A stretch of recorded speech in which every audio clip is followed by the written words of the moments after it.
Hello, Knights of the World Table, and welcome to a very special Valentine's bonus episode. In this episode, we have several of our cast members that are real-life couples playing in-game couples who are searching for a wedding venue. It's a part of the big epic story, but it's not in sequence with Season 4, so these are different characters we're going to revisit. But Season 4 will be back next episode, and so hope you're enjoying it. Jeff will be back in the DM chair, but for today, happy Valentine's Day. We hope you enjoy this bonus episode.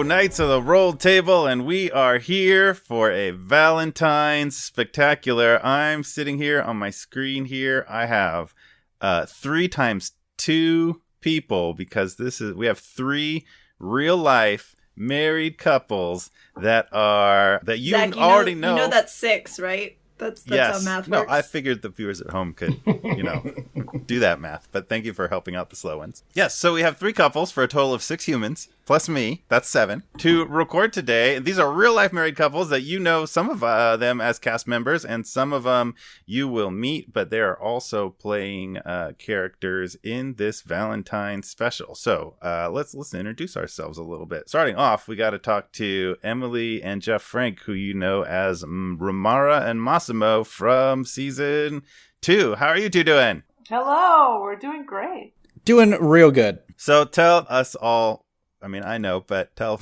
people a little bit about the two of you, how long you've known each other, and this is a wedding themed one shot. So a little bit about how long you've been married. Sure. So we have known each other since 2005. We were introduced by Dorian and Krissy, who are on Zoom with us right now. And we have been married since 2011. Our wedding was officiated by Zach Stone. Hey. And Krissy was in our wedding. So lots of wonderful people were there. And then later we met Jen and Marc soon after that. So and everything was downhill from there. So we've been married almost 10 years. We have a almost 6-year-old. And what else do you need to know? How marriage, what our wedding was like? Is that what you want to know about? What wedding? How's it going? How much longer do you think it's going to last? Or... Pretty good. Going pretty good. If Jeff can get his audio stuff figured out, it's going to go. That would up the chances. Keep going longer. Right? Yeah, well, let's go over to Jen and Marc, who you introduced. So you know Jen from almost every episode, playing Maya and Sarsa and I just don't have anything better to do, so I just keep coming back. Yeah, and you know Marc as Chaser of Shadows from Season 2, and the excellent one-shot Dude, Where's My Sword, which is the last time Chaser and Massimo were live in the podcast story. So tell us a little bit about Jen and Marc and your lives. We technically met in college for a one-day filming thing where I hated him. Completely impressed her with my skills of being completely unprepared for a film shoot and then really just bringing down the average. Yeah, you were very unprofessional. But luckily we met again doing improv, which is how we know all of you as well. Mm-hmm. And we were friends for a hot minute. And then eventually started dating. We have now been married for about 4.5 years. Yes. And our marriage was actually officiated by one Chris Daly, who is also on the podcast, although he is not here with us this evening. Small marriage world. As he was our first improv coach together. Yeah, it's his fault that we are together. Yeah. So. Can I just add that when you guys were first oh, you nailed it. Not even dating at all. My therapist since figured out that they were dating and kept the secret. Did not share. There was a car ride home where you sussed it out, and I was like, oh yeah, keep it on the DL. Pretty sure there's a thing happening, but yeah. She's batting 1,000 on guessing what people are hooking up and becoming couples. Also, who got divorced and broke up? Oh no! How do we look? Like, can you tell us? Can you be like a crystal ball? Yeah, we doing okay? You doing okay? She's pretty sure you're not currently divorced. Oh. That's good call. Good Thank call. God. I'm glad. 90%. And we also, guesting on the podcast is some of our favorites, Dorian and Krissy Lenz. Hello. Hello, everyone. Hi. We're Dorian and Krissy Lenz. Big fans Big of fans the pod. of the pod. Thank you for having us on. We started dating in 1998. Before the internet. Yeah, how gross is that? So we've been married for 20 years. 20? We got married in the year 2000. In the year 2000. Which was before we knew any of you, or we would have had you all in I the wedding. forgot to tell you. For sure. Weirdly enough, Jeff is the one who introduced you to me. You and me? Yeah. He had a time machine, because I'm not sure he was born yet. But we were married by my improv director. That's so right. we still had a funky little improv wedding. Yeah, we did. In the year 2000. Yeah. We have 2 kids. Mm-hmm. Zoe is 14 and a fierce social justice warrior, and Rocket is 10 and a fierce Fortnite enthusiast. Yeah, he will, what does he say? I don't know. Pwn a noob all day long. No, that's not it. That's not it, I'm pretty sure. I don't know what that is.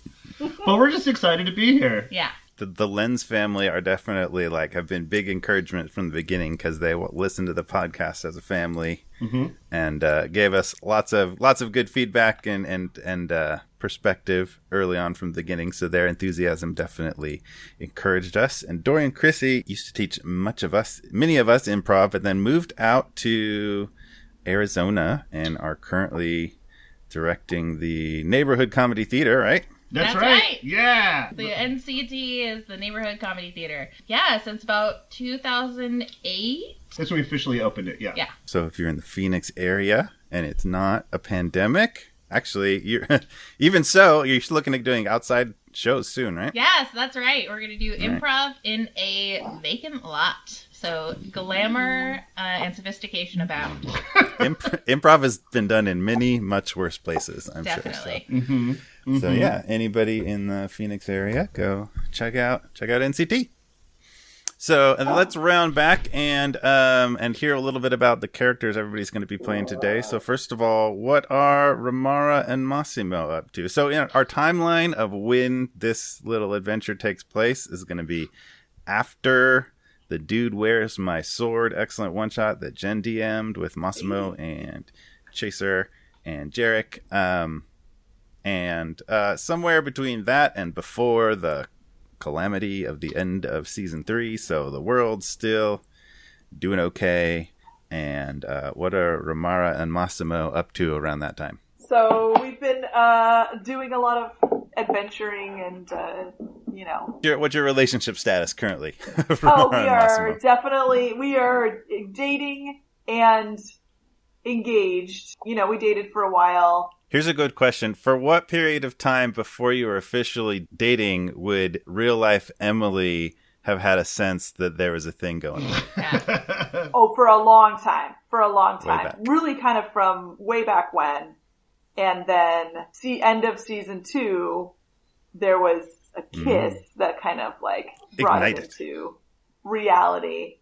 Since then we've been dating, but kind of knew we were going to be together, after that. All right. And Jen and Marc, tell us about your characters. Fresh new characters. Yeah. So we have Jack and Tomi, Stone Stomper. We're just a couple of dwarves, We've been. Was that the accent we were That's what I was doing. Yours is different. Okay. Yeah, because remember we didn't do that. Anyways, we've worked this out, you guys. It's tight like a drum. So yeah, we've been married about 200. 150. 150 Feels years. like 200. But unfortunately, someone over here got in a little over his head with a succubus and was technically dead for a moment. Like 2 minutes. I was only, So, since it is till death do us part, I'm a free agent, but we have decided that we do want to make this thing official again. So we just need we could have just filled some forms and then it'll been fine, but... the first time we got married, it was not very nice, and you have an opportunity here, and I think you should take advantage of it. Okay. Anyways, yeah. All right, sounds good. We'll meet them in adventure. And Dorian and Krissy, tell us about your characters. Hi everybody. This is I'm Archibald. And I won't speak for my partner over here. So say hi. I'm Barchibald. So we're Archibald and Barchibald. Yes. Oh my god. Yes. Yes, that Archibald and Barchibald. Yeah. You have heard of You probably have us. We heard have of been us, making yeah. the rounds on the indie scene with our music. And it's more than our music. It's sort of the sense of community that we It's a bring with us community. everywhere that we Yeah, go. We do. But so we've been making beautiful music together for Right. about 3 years. 3 whole years, the best. I mean, it feels like no time has passed, and yet all the time has passed. That is so beautiful, babe. And yeah, so we are fixing to get hitched. Yeah, we are we going are. to make this thing a fish. For sure. And then, we'll just keep doing what we do, which is rocking the indie scene. Right? Right, Right. Archibald? Right, babe. I love you so much. I love you too, babe. What else do you want to do? Right. Should we say where we're met? I think that's pretty good. Okay. Well Do you known, want, up and comers. physical descriptions or anything, or are we just... Oh, we're halflings. Yeah, we're like halflings. So, we are teeny weeny and cute as bugs. Yeah. I mean, I'm like I a would Zoe say- Deschanel that's this big. Yeah. So. Is there anything? So Jack and Tomaloo are dwarves. Is there anything distinguishing about we should know about them? You want to talk about Jack? Oh, yeah, I mean, I'm bald, I got a big gray beard, and yeah, I'm just 4 foot. Tommy has a big, white, bouffant looking thing going on, kind of, and they're just a little bit older. A big, fuzzy coat. All right, and want to review real quick what Remara and Massimo look like? If our fans haven't seen the excellent character art across social medias. Right. Just check it out. Remara is a water genasi. She's a mystic, if you missed it. Which, if you want to play, is like several versions back in Unearthed Arcana, because D&D has developed various psionic abilities, but one of the original forays into that was this mystic class, which Remara is, and it's pretty rad.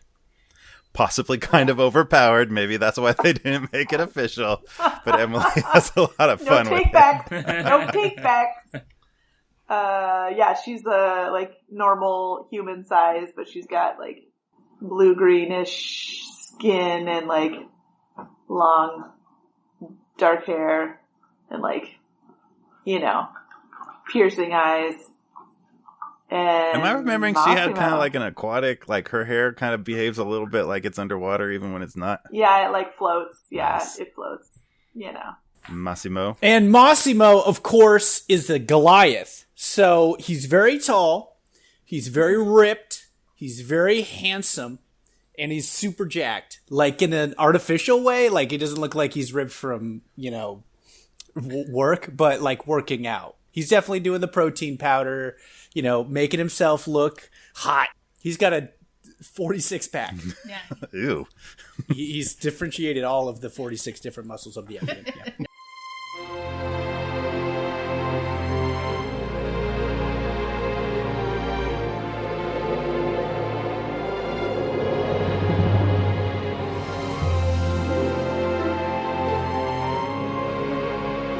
All right, well, let's jump right in. So we join Remara and Massimo. They are headed out to check out a wedding venue that is supposedly just the greatest in all the realms. It's amazing. It's remarkable. It's really, really hard to book. So you have to get in early. You have to pull some strings. You have to make your case. You have to put down a deposit. And so they are going to check this place out. And it is called Romancington Hollows is the name of this venue. And it's actually in this like kind of little, it's like a little, one of those, like there's a couple little tiny kingdoms like tucked into Europe that are their own place, like Luxembourg and Liechtenstein. Those are like little tiny kingdoms that are like in between realms. They're just like small.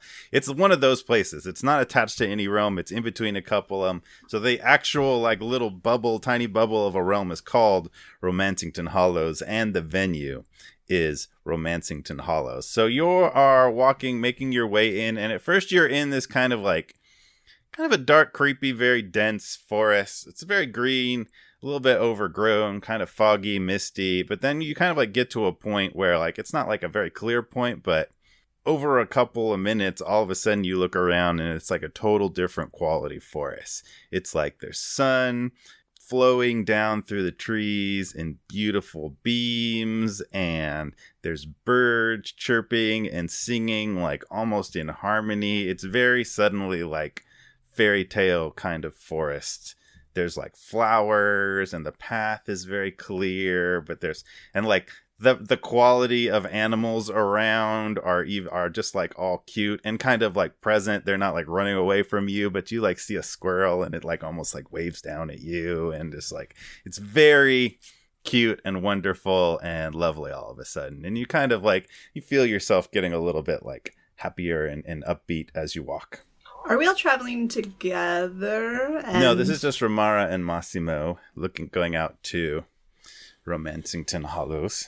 Babe, this is perfect. Look, all of the wagons and all of the chariots can be over here. The fans can have their kind of, like the high seats over there. And then the main, we can have a VIP section. I think the close 500, is going to be in that center area. Look, this is beautiful. This is such a beautiful place. It doesn't need to be so much. This is getting out of control. I said I would marry you, but I wasn't imagining something like this. We just need to scale it down. We don't need something big. I understand. We had that long talk after I proposed to you after defeating the Gormagon in the middle of the championship ring. I know that was embarrassing, and I recognize that. Okay, and so you learned from that experience that we don't need a big spectacle. We don't need to have thousands of people present, right? We don't need, correct. The need is not there. But the people, they want it. They're gonna, we gotta think about security, no matter what. People are gonna be trying to come in. They're going to say, Massimo, Massimo, Massimo. Okay. All right. I'm going with you on this journey, and this is obviously a gorgeous place. We'll just look. We're just looking.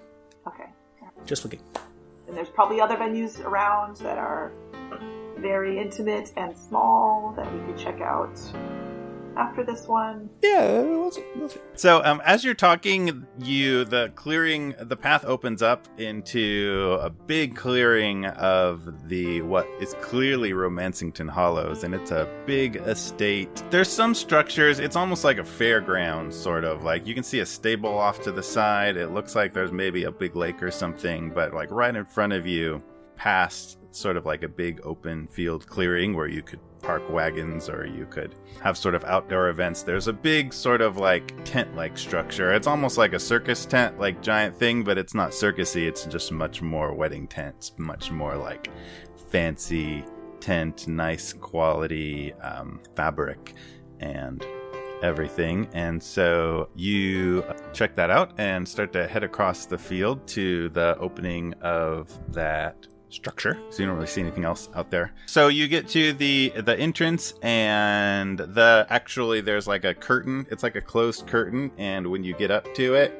almost like supermarket like doors, but it's a curtain. They like whisk themselves open, and there's actually like a harp sound effect, like as they open, and it smells nice, and sort of like you're hit with sort of like a gust of like warm, welcoming air. and you head on in, and there's kind of like a waiting room sort of area. And that's where this dwarf couple is sitting, waiting with some brochures and looks like they have some sort of a appetizer, and they're holding some sort of like a glass of a drink they've been given, and they're waiting in there, and there's some other chairs in there. Oh, thank you so much. I will have one of these. Thank you. No, this place is beautiful. We really like it. What do we need to do to secure this? Well, that's what we're trying to find out. Oh, we don't work here. Yeah, we're here to plan, technically our second wedding. Yeah. But I suppose, old Jack here, he doesn't need that many saturated fats. So if you want to have some of the cheese platter. I was going to eat some of that cheese. Honey, you don't need it. I already have it. I'll just keep eating it. Why don't you get another one from over there? Very well. You are quite tall. He's not. Yes, thank you. That tall. He's taller than you. I don't see. I'm just I'm making very an observation. Tall. I don't see why you have to contradict me. I mean, just because someone's tall doesn't mean that they're like better than anyone. No, I didn't say that, but I did say he was quite tall. I was just acknowledging he was tall. 7'8", in case you were wondering. I wasn't, but. So I'm guessing you young kids, you guys are tying the knot. Yes, that's what we're here to do. So you're all there, and there is off to the side, there's a table with some other appetizers and cheese plates and some drinks set out. And as they settle in, the curtains open again with their harp tones, and there are a pair of halflings standing there. Oh my god, did you hear the harp? That's a good sound. We should put that on our next CD. So magical. Yeah. You know what you are? You're magical. No, you Barchi. are. Yeah. I am, and you are. Oh my god. There's some cheese over here. Let me get some. Hey. Hi. How you guys doing? I'm Archibald. I'm Barchibald. Yes, we are that Archibald and Barchibald. Yeah. Hi. Hi, I'm Tomi. This is I'm Jack. Hi. Hey. Oh my gosh, you guys are so cute. Yeah. You guys are super cute. This is amazing. Oh. There's so much love in this room right now. Can you feel it? Look how tall that guy is. Like I think it might be the humidity. It's quite damp, right? It's a bit. Massimo Lionheart, the pleasure is all yours. Oh, I've heard your name before, man. Yes. That's cool. Many have. That's cool. Hero of the realm. That's cool. And I'm sure you've heard our, because we're very popular in the indie scene. We're popular in the indie scene. Yes. Yeah. But hi out there. Great. And my betrothed, the wonderful Remara. Hi, how are you? Oh my gosh, so good. Thank you for asking. That is so nice. Don't you like it when people engage with you? So nice. So nice. You're nice. You're nice. I'm nice and you're nice. Oh, stop it. Anybody want some more champagne? I'm gonna go see if I can find some. Maybe I'll go look for some ale or something. Let's go. Yeah, let's just get to find the... We're gonna go look for the bar. So as they stand up to look for the bar, there's a second set of curtain doors farther into the tent, and that set opens up again with a harp flourish, and there's a man standing there, and he says, "Hello, I see that we've all arrived. Welcome to Romancington Hollows. Welcome very much." This gentleman is middle-aged, looks very, very nicely kept, has a well-groomed beard, and very highly styled hair. It looks natural, but you all kind of recognize that no hair looks that natural and good. That's gotta be very well. He's gotta have a stylist probably somewhere in the building. Just jealous, Zach. That's what that sounds like. Could be. He's wearing these flowing green robes, lush velvet green robes that also look very nice, very high end, and he has a scarf draped over his shoulder, and the scarf is very ornate. It looks like it's made of a bunch of little hand cut out hearts that are all stitched together, and they're all in silver and white and golden sort of weddingish kind of colors, and they're all knit together, and all together they form this like scarf that he's wearing. And that is Abracor, who you've heard about. Abracor is the wedding coordinator who presides over Romancington Hollows. And he's, oh, welcome. Come in, please. You are a guest today. Have you enjoyed the cheese plates? Some of us a little more than others, I think. So good. So good. So welcoming. So good. You look amazing in green, by the way. Oh, thank you very much. Yes. So good. This old thing. It's just my, it's my work clothes. Of course. Well, if I'm not you are sparkling. Literally sparkling. You as well. Please come in. Has everyone gotten a drink? Who wants one? Well, actually, we were looking for another refill. You see, we were gonna have some more of the cheese, but somebody decided to help themselves to the platter. Of course. Come in. Bart, come in. And he gestures over to his right. There's a bar, and the bartender, who's presumably named Bart, is standing there, dressed up nicely, also in like a fantasy tuxedo, we'll say. He looks to be human. And he, it doesn't have that same, like, wow quality as Abracor's hair, but still, like, very professional. Doesn't have a beard, so, I mean... Oh, no, he's clearly an inferior one because of the lack of beard, as you can see. Don't say anything. People get offended when you say stuff, Jack. Oh, I'm sorry. It's okay, Bummy. I appreciate it. Look at his face. It's so smooth. And Bart says, can I get you a drink? Yes, please. A little bit of champagne for me. I'll take an ale. And Bart reaches down underneath the bar, and he just sort of fiddles around for a minute and brings up a flute of champagne and sets it on the bar, and it is cold and bubbly and effervescent.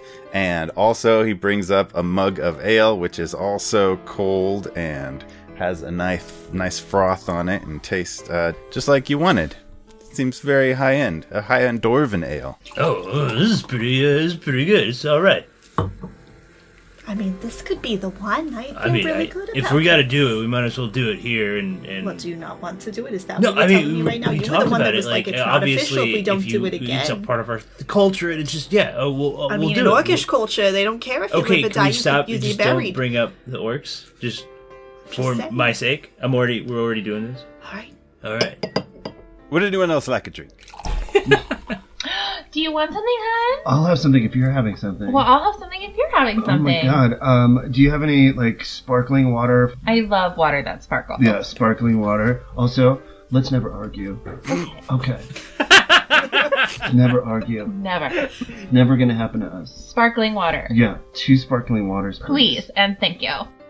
And Bart again reaches down underneath the bar and he pulls up 2 empty glasses, and then he pulls up this like water pitcher, and it has like 2 different spouts, and so it pours out from the 2 spouts, and they're perfectly lined up with the 2 glasses, and the bubbly water flows into from one vessel into 2 glasses. It pours into these glasses, and he sets that down and hands them to you, and they're also bubbly, and it tastes just like from a babbling brook.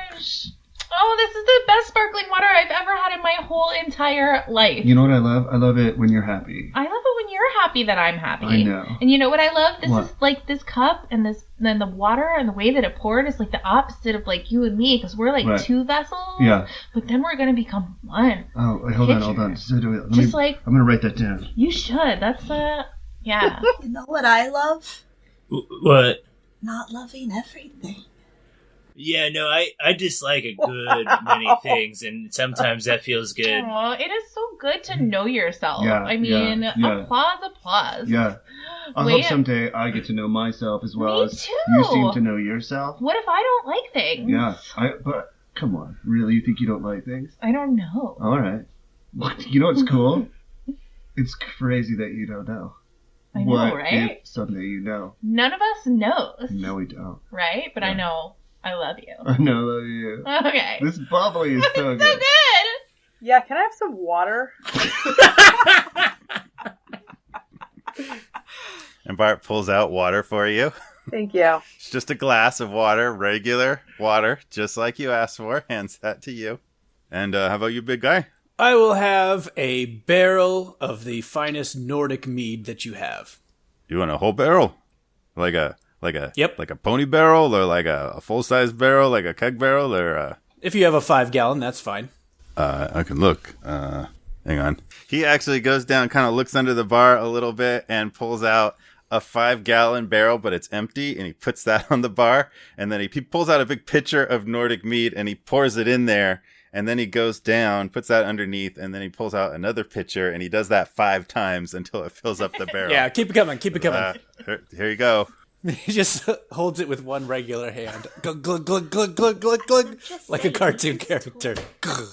Excellent. Yeah, he is pretty tall, and I could say, but he could drink. That's probably why he was able. Can drink. Well, yeah, they could drink for days. 7'9", in case you were wondering. Is that what you said last time? I'm sorry? Nothing. I thought you said a different number previously when you mentioned your height. Nope, I'm 7'9". Nabracor says, please bring your drinks, come this way, make yourself comfortable, and you kind of look out with your drinks and you take in the venue here. You're looking out at like a big ballroom. It has a dance floor in the center. It looks like it could be made up to, you could have the ceremony in here, or you could have a reception, or both, depending on how it was set up. There's a big stage on the opposite side. There's kind of like 2 stages. There's like a lower stage where it looks like entertainment would happen, and then there's sort of like a bigger race stage behind that, and it currently has like a very nice looking wedding cake set up on it. The lighting is very sort of like soft and soothing. There's multiple candles and sort of like soft ambiance of light sources from various directions to kind of like create the whole effect. Has a very like magical sort of effect. And the opposite side of the tent is opened currently, and you can see out onto a big, very beautiful lake out there setting, and there's trees around the lake, and you're looking straight out into the lake, and it's quite lovely. It's a very nice feeling space. Take it in, have a seat wherever you like, or you can stand if you like, and feel free to just sort of like show yourself around. If you have any questions for me, I'd be happy to take questions, and once you've made yourself comfortable, I'll introduce you to some of the vendors. How's the acoustics in here? Because like I'm gonna be singing my vows. Honey. So I wanted to surprise you. I was gonna sing my vows too. What? Oh my God. What? We just like literally. Can you believe that, all y'all? Oh man. Aww. So anyway, how's the acoustics? Oh, well, it's quite good. In fact, let me introduce you to our standard wedding entertainment. We have several options, but here on site, we have my good friend, MC DJ. MC DJ, come forth! And from so many letters! off to the side, this guy comes in. Everything about him sings like very like stereotypical over-the-top bard guy. He's got flowing clothes. He's definitely a performer. He has a lute. He has long hair. Looks like he'd be performing at a wedding.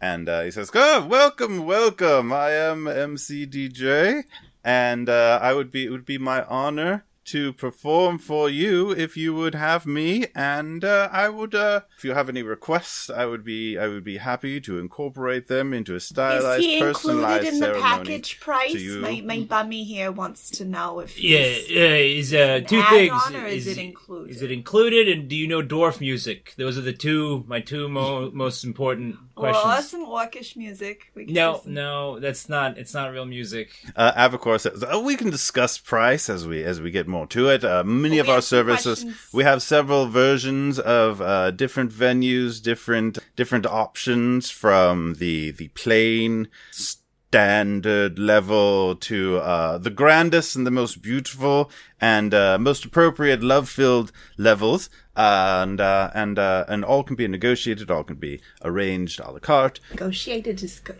Yeah, MC DJ, they had a question about the acoustics. Perhaps you could perform a bit for them. MC DJ says, "I would be delighted."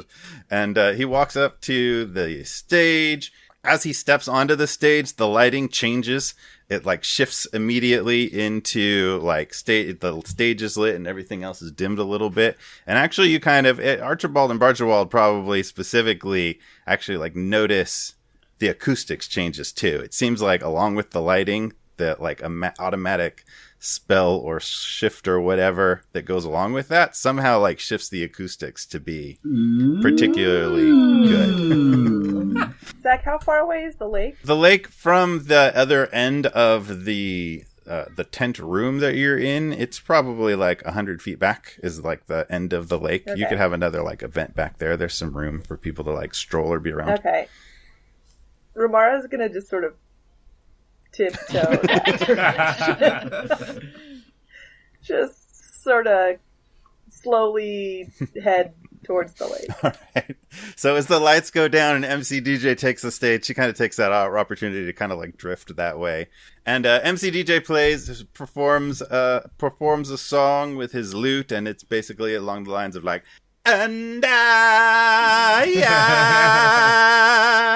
will always, and so on and so forth. And it's a love song that everybody has heard before. Included in the package, that could be. Well, nice, yeah, if we got to figure out and negotiate, and there's only so much gold that But we've this got. would be much nicer than what Pearl had. Oh, are we trying to top Pearl? Is that? Right, we're not trying. We're going. Oh, we're gonna. Okay, so Pearl is okay. And so he wraps up with a flourish and says, thank you very much. You are my inspiration, and I love what I do. Oh, that was so good, MC DJ. We kind of like your sound. I mean, it's a little forest. I mean, yeah. With like a mix of like maybe desert hills and like just like a hint of orcish in there. Yes. Huh? Like a tiny hint. Yeah. Wait, All did you my say inspiration. orcish? Yeah. Not a big fan of that, maybe. We would love to have you accompany. Is that what you want, Barchibald? Accompanying with us. Oh yeah, because we're gonna all together. Yeah, because we're gonna do our wedding and then we're gonna entertain everyone. Absolutely. Right? Yeah. Are you going to be your own? You're going to be the entertainment for your ceremony? No, we all are. Yeah, everybody has to be part of it. Together like an ensemble. Wait, they have to? You're going to require it? I mean, we don't require. I mean, is anything really required? No, I mean, what would you require? Shirts and shoes, maybe. It's required. I mean, if that's what you need or don't need, it's really up to you. Whatever makes you feel free is what we require. Oh, that's so beautiful. Oh, girl. So Remara, you've made it out to the lake. You're out there. The lights. MC DJ steps down and heads off, and the lights come back up. And Abercor says, all can be accommodated here at Romancington Hollows, and we seek to create an individualized experience for every happy couple, just as they like and just as we prefer. Does anyone have any questions? Anything I can do to suit you? I mean, I'm sold, right? Right, Barchie? I mean, I'm sold if you're sold. I'm sold if you're sold. Are you sold? Yeah. We'll take it. We'll take it. We want do it. We're ready. It's for us. It's for us. We are also very interested. I don't know. It didn't seem like you were. We're kind of here first too. That's like an important. Yeah, we were on time at the appointment time, whereas everybody else here showed up a little late, and so yes, we are very interested. We would like to talk about the packages and, of course, the scheduling of things. I mean, we were only late because we were doing our fourth encore, right? Seriously. We got four. What encores? even is time? Right, but also, I mean, I just did say. We'll take it. We'll take it. We'll take it. I mean, firsties on the we'll take it. Right? Yeah. So we're going with firsties, like firsties. That's through not the how door. contracts work, but we were again here first. So if we're going firsties, we are the original firsties. Firsties, not second firsties. They're thirsty? Oh, Barchie, don't say such a thing. What? That was really funny. Okay. So let's talk scheduling. We were really hoping to do this rather quickly, actually. How funny, us too. Us too. Yeah, we totally want to do. What about? Well, you will all have to wait until the event of the decade is through. I mean, we are getting married on the midsummer, and that couldn't possibly be your date because that is the date that we will be getting married. That's actually when exactly our day. Families will be available, and that was when we were planning. We already got that date tattooed on both of our inner elbows. Yeah. But really, what is time? Right? Isn't that what you so just... true. Oh, you were so smart. People listen to you. I People remember what you say. It leaves an imprint. I feel so hurt. Hey, real quick question, Massimo. Yes. Who are you marrying? Remara, my beautiful betrothed. She's not here. She's checking out the lake, making sure that everything is just perfect. Right. Right. Okay. I think somebody's got some cold feet in that lake water. And they look back, and I am actually standing next to Whoa, that's like a metaphor inside of a Oh metaphor. my god, that is so beautiful. I love it. You know, I'm gonna write a statistically, song about 1 it. in 3 marriages don't turn out very well. Aw, so if you're on your second try, does that mean you have double the chances or half? Technically, this is because I died, and so it's really still kind of the first. We just Wow. need yeah. Oh, that is we so already sweet have a that you proven think track that. record. Aw. You know, Barchi, I don't like it when you're mean, but What? when I'm you just say not something, mean. you're right. I'm sorry. I'm sorry. Let's never fight again. Okay. Good luck with that. Remara, as you step into the water, roll a nature check with advantage because water. Ooh, that's a 20. Woo! Okay, so you step into this water and walking towards the lake, it's very much oh, water, my home. This is such a beautiful lake. Whatever was in there, I don't even know, but I do like this lake setting. As you step into this lake, your sense of it is just this is weird. There's something weird with this lake. It just doesn't respond to you. This is nothing anybody else certainly present would notice, but when you step into the water, it doesn't respond exactly like this particular water should. It's just a little bit different and a little bit strange. Okay. There's water there, but this isn't the water that water is supposed to be, is a weird sense that you have. All right, so what I'm going to do is a precognitive hunch, which allows me to open myself up to receive momentary insights that improve my odds of success. And this is during concentration. So it opens me up to, I have to spend some side points. Do you remember we had this whole separate I'm realizing, system. oh no, I never DM'd for Remara. This is going to be intense. Prepare for your doom! And it opens up your, does it give any specific bonus to do that? So I get a sense of what may be coming in the future if I turn this on.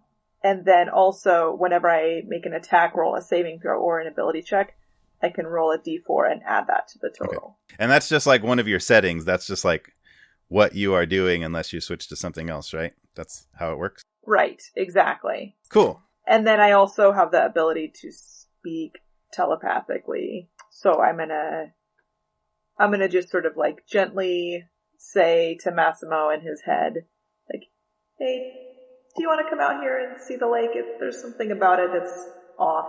I don't need to alarm anyone, but something's weird. Excuse me, I'll be right back. And I'll head down there. Well, so I guess that's kind of a forfeit, right? So now it's between us. Yeah. Abercor says, you know what, there'll be time. I do believe we're almost entirely booked. I do believe, coincidentally, we do have the Midsummer available.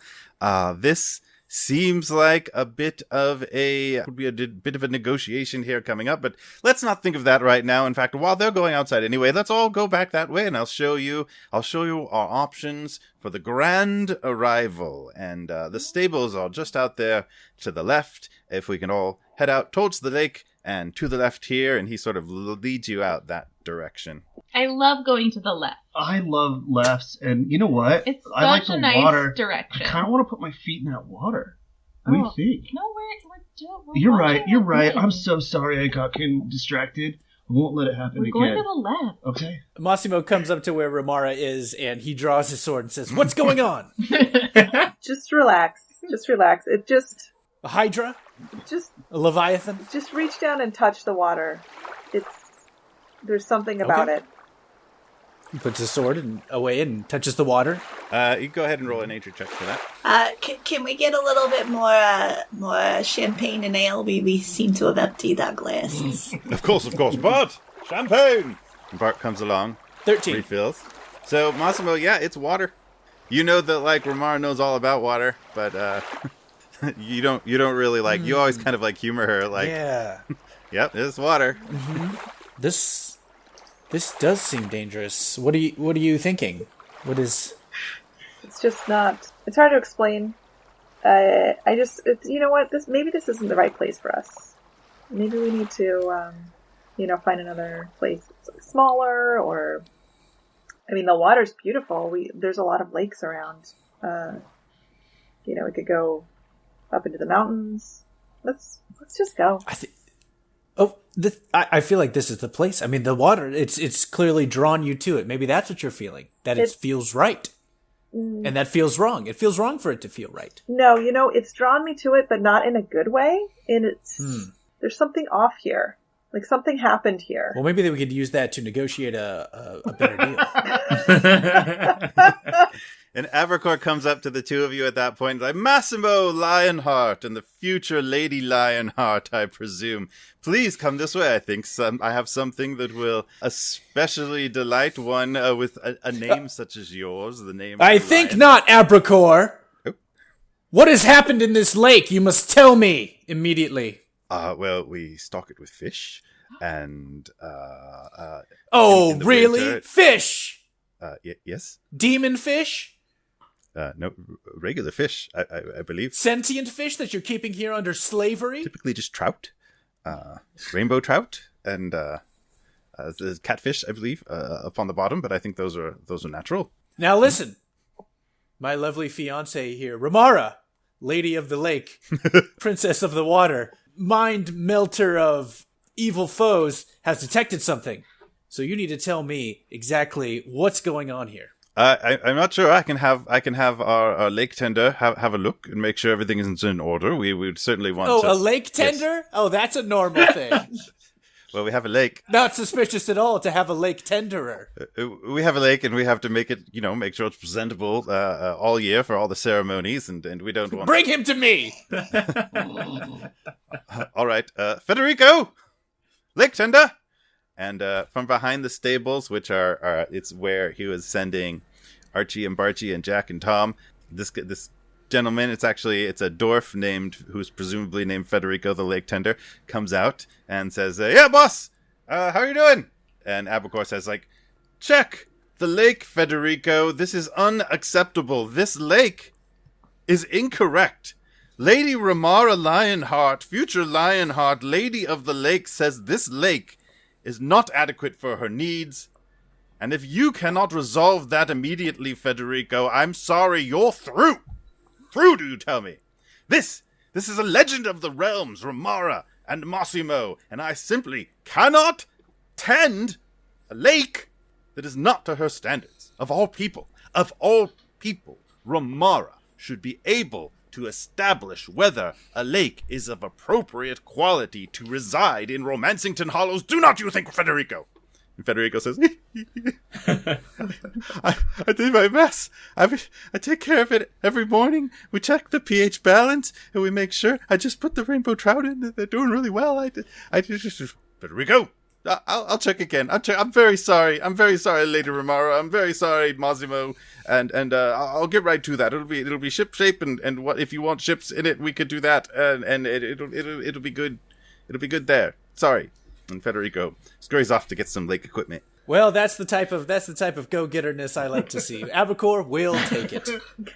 We'll give you the honor of having our wedding here. Just wait. I'm going to use shape water, so I can choose just a kind of a chunk that's like maybe out like 20 feet out of the water, and I'm going to just kind of lift that sphere up out in the water, just kind of like examine it, like bring it closer to me and like examine it. You cast shape water and pull up sort of like a floating globe of water, and it is indeed, it's got a couple of rainbow trout in it, looking very like freaked out all of a sudden, but safe in there. Yeah, and when you lift up this water that's under your control, it feels right. It feels better when you like separate it from the lake and everything, because it's like it's come under your domain of that water, and it that sense of like this doesn't quite make sense. It's not present when you pull up that water and look at it. Got it. Okay. Massimo, it's not about the water. It's the lake. And I just, like, take off my sweater, and I'm just gonna, like, dive into the lake. Okay. Abercor's standing on the I'll side. hold that for going, you. Okay. It's okay. She does this. She does this. Do you see that, honey? Do you see that? She just dove in the lake. Wow. Do you want to do that? Do you? I mean, it seems like the thing to do. Abercor's like, wait, there's various stables. We have horses, and they can pull carts. I'm diving in the lake. You coming with me? I mean, I am if you Let's are. do it. Okay. Let's dive in the lake. Oh my god, you are so spontaneous. You're so spontaneous. No, you This are. is why I love you. Oh, and you are. Jack and Tomi are just drinking. Yeah.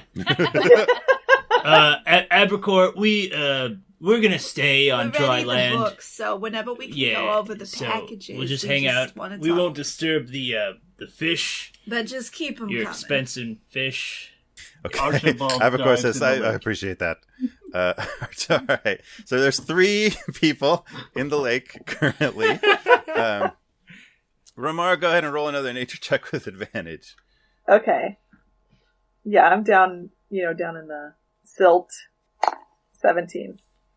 All right, so you get down there in that lake, and as you swim around and look around and take it in, you don't see anything down there or sense anything down there out of the ordinary. There's not like a sea monster that you suddenly see. It has that. It continues to have that quality. Like you don't see anything specifically that's the source. There's not like a glowing orb or something down there, or a hydra like Massimo suspected. But like it just continues to have that feeling. But you don't see anything especially there. And you have the sense that, like, just kind of like thinking through it and sensing it and kind of looking around, you kind of have a sense that, like, well, maybe it's not the lake specifically. Maybe it's like a crazy, creepy lake. Maybe it's you just notice the lake first. Maybe it's more than the lake. Maybe it's something about this whole setup. Right. Okay. So I have like a realization down there. It's just double checking. There's no like structures down under the water. I can see pretty well under the water. Mm-hmm. So like I don't see anything. Yeah. Specific. Just lake stuff. It would be what you would expect. Right. Okay. So I come out of the water, and like still pretty like muddy because I was down in the very bottom, and go over to Massimo and I'm like, I'm sorry. This is about me. This is probably about me. This whole thing feels weird. Getting married feels weird. I love you, but I'm sorry. I shouldn't have. No, you're right. This lake is weird. It's a weird lake. It's a weird shape. It doesn't look right. Look, I have the same instincts you have. I felt the same way. I appreciate your support. If it turns out that there is something wrong with the lake, that would be reflected in the price of the you'd have to venue. give us you a would discount. be able to discount that or something. I don't think we've established anything particularly wrong with the lake. Federico will be taking that into consideration. Hey, Barchibald, I was just thinking, like, what if we did the wedding, like, in the water? Is that crazy? Yeah. It is? I know, it's crazy. You know what? I appreciate it. I appreciate you when you, like, reel me in. You know? You, like, let me go. But then I will you pull hold me... you down. Thank you. I'll hold you down. Oh my god. I will and you will. Oh. I'd like to hold both of them down. Yeah, in that lake. So we get out. Are we getting out of the lake? Yeah, we should get out of the lake. Okay. Abercor's like, all right, well, this way. And he takes you over to the stables. Now, I'm sure everyone would like to make a grand entrance into your ceremony, your day that would last a lifetime of memories and grandness. And perhaps you would like to be pulled by 6 of the finest horses in all the land, and some barn doors slide open, and there's 6 powerful, well-groomed stallions there, and they're sort of like standing up and looking happy, powerful horses. Abercor says, yes, they are wonderful, and these are the sort of horses that might pull kings and queens to And the they're land. included in the package. But do you really want to be pulled by horses? Would you like to ride into your ceremony, or would you like to fly? And the next doors open, and in that stall there are 6 griffins, and this is like the taller middle part of the like barn of the stables, and so the griffins have 6 individual stalls, but they're tall, and some of the griffins are like flying around in there. Ooh, are those in the package? Everything could be considered a la carte. The griffins would be an upgrade over the horses, but everything could be considered, and we could customize to your needs. I'm not gonna lie. I kind of want to splurge for the griffins. We didn't have that the first time around. We might not be able to do the full bar, and you know how many. Oh yeah. Well, then we just want to invite some of your cousins. That's fine. And just a third option. I won't be opening this barn. But for those of you that might have trouble making up your mind between the griffins and the horses, we do have an option for a chimera. But he's grumpy in the next stall right now, so we're going to keep him in there. I want to see it. Well, we could sneak a peek potentially. Yeah, just still this moment. All right. Okay. So he sort of like takes you a while up to the doors. There's like a third set of doors up there, and you can hear like scratching and scraping, and like you hear a roar. You hear like some of the griffin noises, which roar kind of like lions and the horses, and you hear one of those kind of like liony like growls. Yeah, that's from there. That sounds like a chimera. That's definitely. I just very, very quietly. There's like a little like slat he can open in the doors, but it's a little bit high, so he like pulls over a little like stepping stool so that you can get up and see into it, and he like very quietly slides back the slat, and you can peek in, and there's a chimera in there. It's pretty dark in there, but then there's like a flash of light because the dragon head breathed fire for a second, and the lion head next to it. When I wake you up from your naps. The lion head next to it is definitely growling, and then you hear the sheep head go meh, kind of grumpily because it was sleeping, and the fire lit it up. Arpacor is very quietly slides it closed. We don't like to upset the chimera. We'll discuss it later, Bummy, but I like it. I think, yeah, this is a good choice. Oh, I'm getting so excited. Well, excellent. Let's head back into the tent and just one or two more people I'd love to introduce you to, and then we can talk about the situation.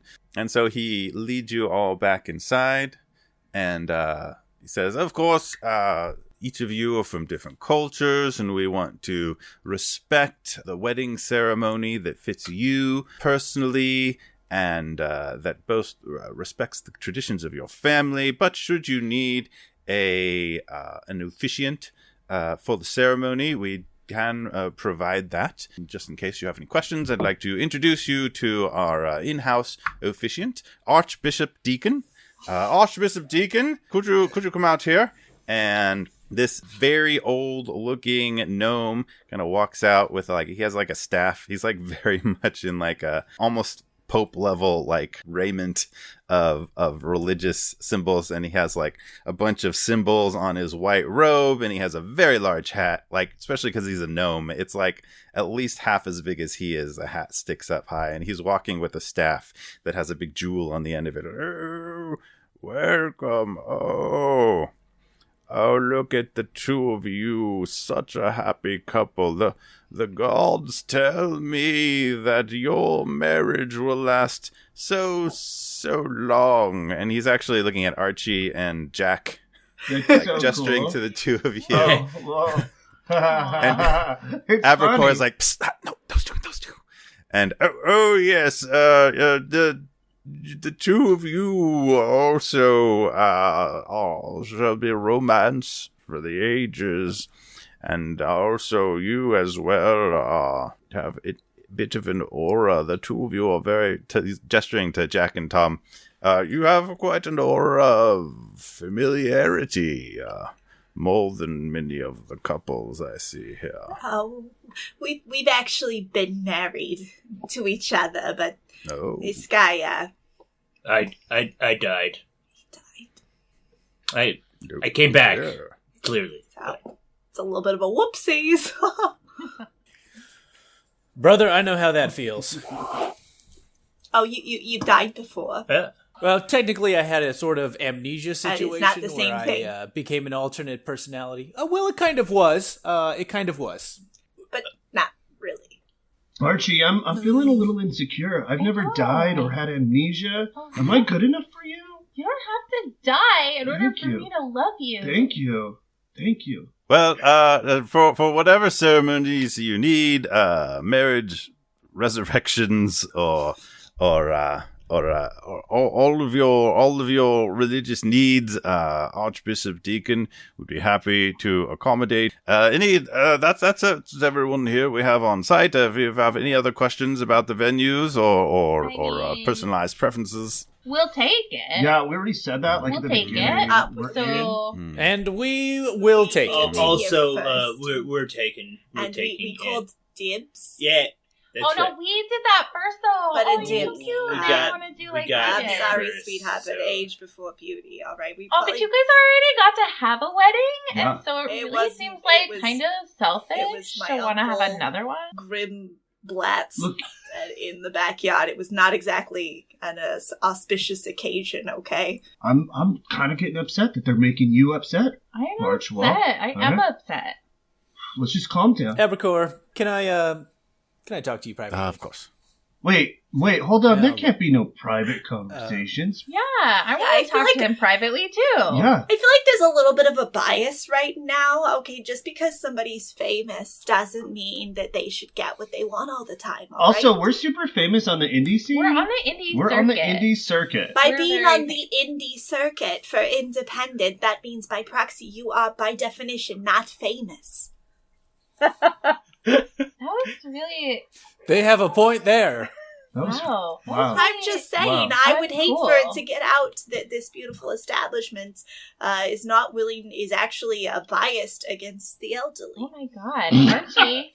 You know what? I've never not liked anyone before in my whole life. Oh my god, you finally found something you didn't like. I don't like her. Oh, stop it, Barchie. You're right. Stop it. You're right. Let's I like just write how mean she is and how tiny her little heart is. Let's just write a song about her and then get through it. Like therapize it into music. You know what I'm saying? Yeah. Most important thing is that we'll take it. Yeah. Abracor, I can start with 500 gold down. I can start with 500 gold down and 300 gold up. All right. Very well. I can do 1,000 gold. 1,000 gold. I mean, up or down. Be clear, Massimo. Just because you are tall doesn't mean that you get to set the terms. Do you offer payment plans? We would be discussing just a down payment for a simple ceremony at that level. But it is unfortunate that we only have that one day available. If perhaps one of you would like to come in for a few hours in the early morning, and then we'd clean up quickly to accommodate another ceremony. Perhaps we planned on at least 24 hours for our ceremony. It starts. Yes, very grand. And our family's gotten larger since we've been together, so there's going to be a lot more, I mean, we could do like an early bird dinner. That's usually kind of what we do anyways. Yeah, you guys could be done so early. Think about it. You could beat the traffic all the way home. I mean, I'm open to it. I mean, if we would we get a discount? Well, it sounds like... Abracor, look, these people are not serious about this venue, and clearly me and Remara are. It does sound like... You know that we can bring the necessary accolades and gold required to make this happen. To be fair, though, you guys really didn't like the look of that lake, and I would hate for you guys to have a bad lake experience. So, really, is it really for you guys? Is it? Did you just tell my fiance what she likes? Did you tell her what she likes? Sounds like that's what you've been doing she likes all lakes? day. She sounded like she didn't really like the lake. You're saying she likes lakes? You know the lakes that she likes? All the lakes she likes are lakes that you know that she likes? I'm just saying, she sounded like she didn't like this. She was in there. She tasted them. She licked the lakes. She licked the lakes that she likes. Okay? She licks the lakes that she likes. She likes the lakes that she licks. She licks them and likes them, and that's what she likes. You seem agitated, and that's okay. This is... Honey, it's fine. I'm gonna have to pull Massimo away and like, just, hey. Oh, sorry, 1 minute. Yes, sweetie? I want what you want, but I want what you want. Is it worth a battle over this venue? Battles are kind of what I do. I know. That's what I'm concerned about. Do you even want this place? Battles. Do you really want this place, or is it just that they want it and you want it to battle them? You're right. Normally, I would just battle, but maybe we don't need to. Right? Okay. I mean, just think about that. I wonder if maybe counterpoint, you could melt all of their brains.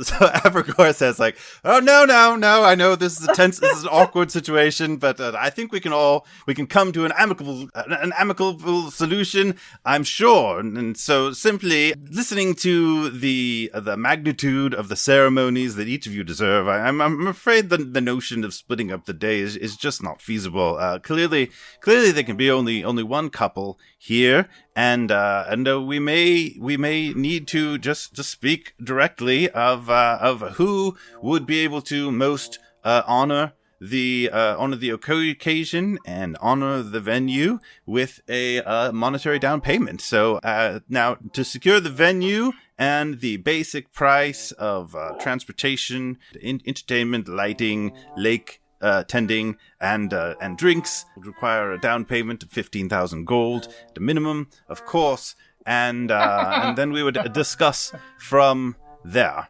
And then if you don't feel that any of that is necessary, that's perfectly fine. You can go and find your ceremonies elsewhere, where we have no concerns with that.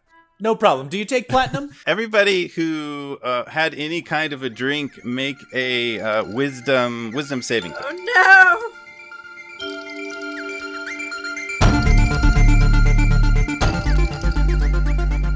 Hello, Knights of the Roll Table. Hope you're enjoying the episode. We had a lot of fun recording it. Announcements for today. Thank you very much to the Lenz family, Dorian and Krissy, for joining our show today, and their kids, Zoe and Rocket, for being awesome. I think we mentioned on the podcast, if you're ever in the Phoenix area, check out a show at the Neighborhood Comedy Theater. You can also hear Krissy on a very awesome podcast. If you like 80s movies, it's called the Most Excellent 80s Movies Podcast. I was recently a guest on it, talking about a movie called Dragon Slayer, about a dragon whose head ended up in my garage when I was growing up. I think Jeff's going to be on an episode soon, so check out Most Excellent 80s Movies Podcast. Of course, if you want to support our podcast, talk to us, talk us up on social media, tell a friend, leave a rating and review, specifically on Apple Podcasts as a great way to support any podcast you are interested in. Leave a rating, leave a review, and that always helps a podcast spread the word. One final thing, I had a thought a few episodes back. I think Jeff mentioned a school group that he runs an RPG group for, and I'm wondering if any of you out there also are advisors or volunteers for school RPG clubs, or even if you are in a school RPG club, let us know. Look us up. You can email us at knightsoftherolltable@gmail.com, and we would love to give your group a shout out here in the announcements. And wish you well, and hope you're doing awesome, and thanks for sharing awesome RPGness with the world. So back to the episode. As always, take care of yourself, take care of each other, and make life an adventure.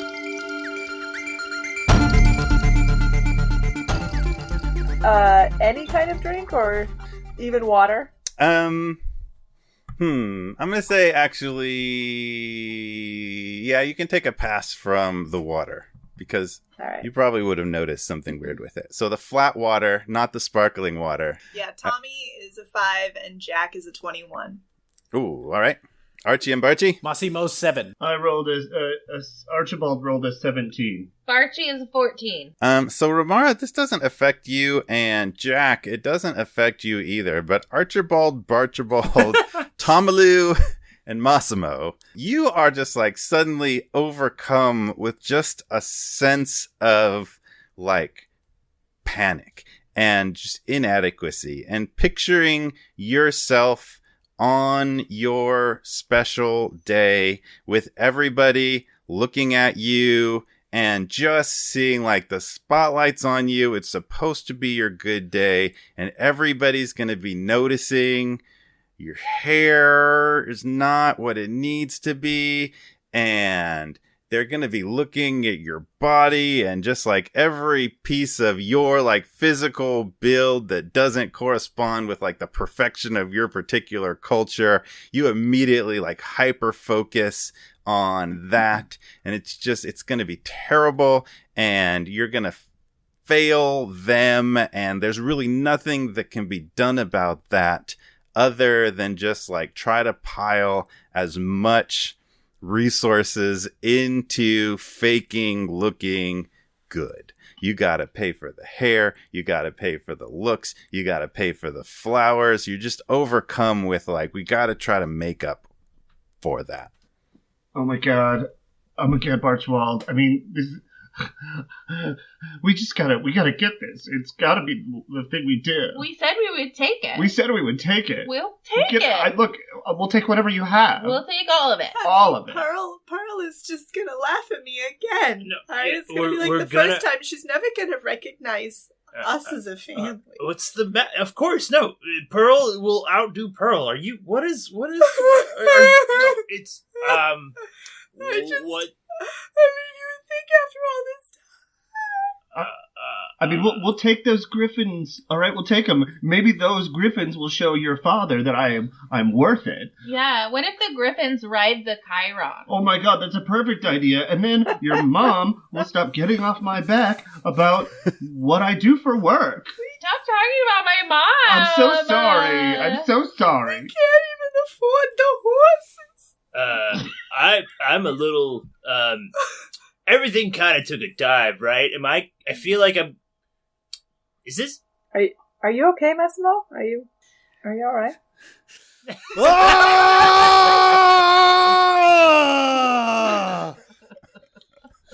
I need to fight somebody fast. All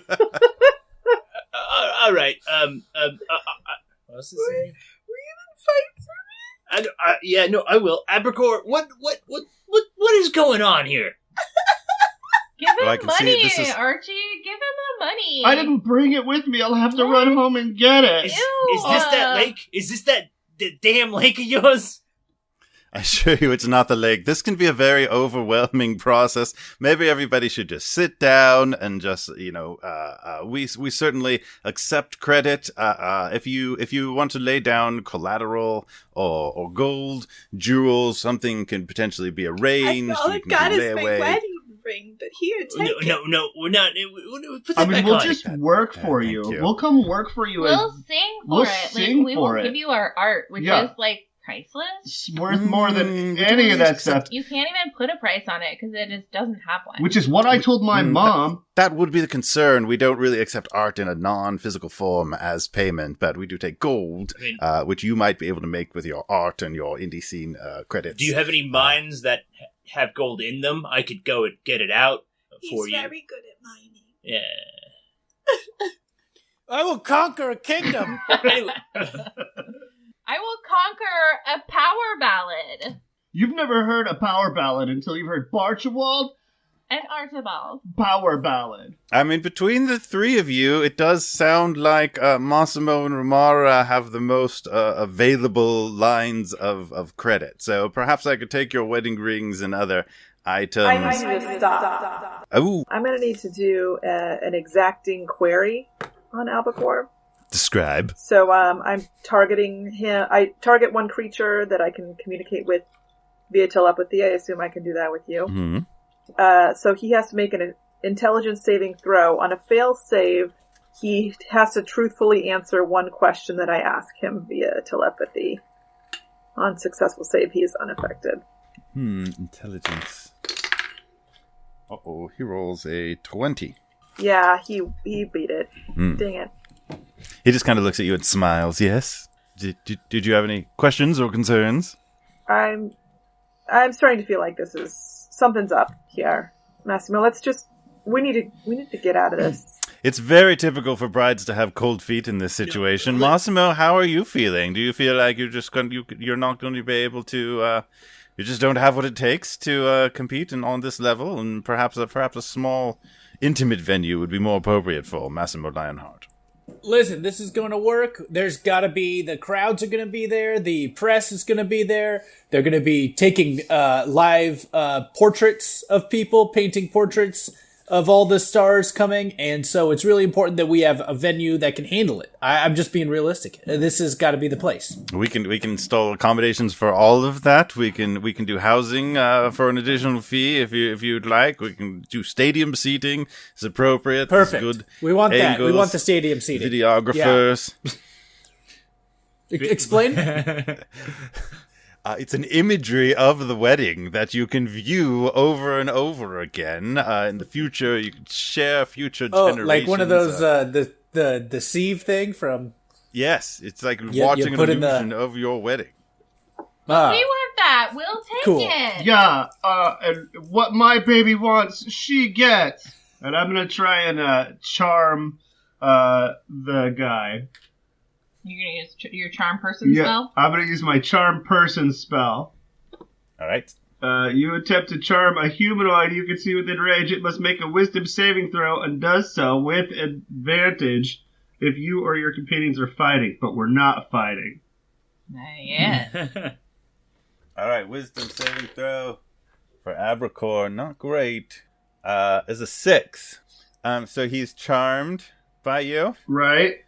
And that means that they regard me as a friendly acquaintance. When the spell ends, the creature knows it was charmed by you. You feel the charm spell succeed, and for a moment he looks at you with very loving eyes, like Archie and Barchie, very up and coming on the indie scene. They're just so charming. And then he kind of clears his eyes and shakes his head a little bit and kind of does a whew, and you feel the spell fail. Now,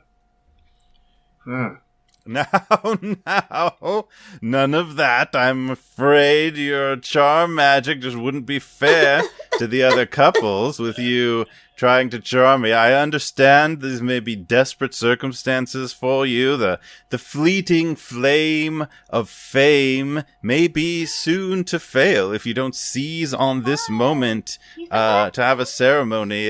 You've practically peaked already if this goes.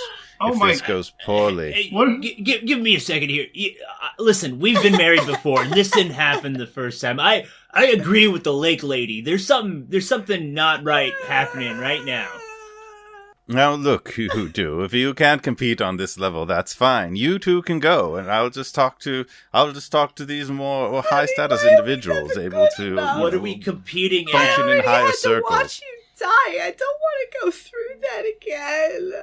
She doesn't want to go through that again. Perhaps you can just leave. If you'd like to leave your rings and some of your other treasure, and perhaps I can book you in the next available slot down the line after midsummer. We can put you on the waiting list for a small down payment, and we'll just give you a call. We need it. We're not leaving any money or treasure or anything until if what we does don't the have a wedding book. ring mean if we're not even married? Oh, that's fine. There's many other people on the waiting list. You don't have to. No Archie, pressure. something's weird here. Look, like normally I don't feel this way, but I feel really weird right now. I think I kind of agree with the water lady. Yeah, let's all go. Nobody belongs here. I said we would take it. Barchie, listen to me. Listen to me. They're doing something weird to us here, right? Look me in the eyes. We can get married anywhere. Nuh-uh. Barchie. Don't let this be the end of... Oh, no. You heard him. We're not going to be famous if we don't get married here. He's lying, Barchie. You're already famous to me. Well, I want to be famous to everyone. What are you doing to everybody in here, man? Yeah, tell us. This is just simply a wedding venue. I haven't even shown you the flowers. Look at the flowers. There's so many arrangements. And he raises his arms up, and these sort of vines kind of shoot up from the floor all around, and they crawl up onto the tables and chairs and kind of encircle them and wrap their way up to create a little bouquet in the center. of each table, and just kind of creates this whole like network of vines and flowers. And there's flowers that go up the like poles and hang down. So all of a sudden there's just like these vines and flowers everywhere. Look, it's so lovely. And we can accommodate. If you want poinsettias, we can do poinsettias, and they all burst into like red poinsettias. We can do tulips, and they turn into tulips. All right, I can't get away with a lame wedding. All right, it has to be fabulous because I'm not getting any younger. You're not getting fabulous. any younger. All right, this is what we're gonna do. I'm not leaving until I figure out why my soon-to-be re-wife is acting this way. So, what you mentioned competing? What competing? How are we competing? Oh, I just mean like only one of you can secure the venue for this very special day on Midsummer, and there aren't any other openings for the rest of this year. And so I'm afraid I can choose only one, and the two of you have fallen to the bottom of the pile, I think. So they ask for so many discounts. Like, we don't need any discounts. We'll take it. Why do we need so many discounts? You do keep saying that you'll take it, but it sounds like you don't actually have any money, and I cannot accept performance. And so in these circumstances, I'm afraid that the situation has resolved itself. I'm afraid the day shall have to go to Massimo and Remara as soon as you submit the down payment. And no, we don't want it. We don't want it. Come on, Massimo. This is no Massimo. Well, Massimo. Go. Ow. Look what's happening to the giant. Something is wrong. These guys are bad. So that like initial like overwhelming anxiety attack that some of you just had, like it kind of like fades for Archie and Barchie and Tomi, but like Massimo's intensifies.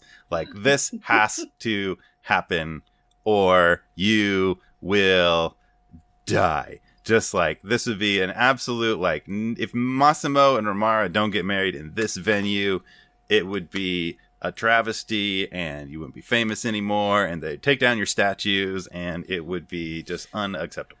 Look, this is just what it has to be. I mean, we can scale it down. We can do it small. But in this place, it has to be in this place. You know, just you and me. And it has to be big. And it has to be big, and it has to be in this place. I mean, it's Massimo and Remara. No. He's making a lot of sense. The Lionhearts, greatest in all the land, heroes of the realm. It doesn't feel right. This doesn't feel right. Listen to me. It's wrong. Let's go. Well, he can fix it.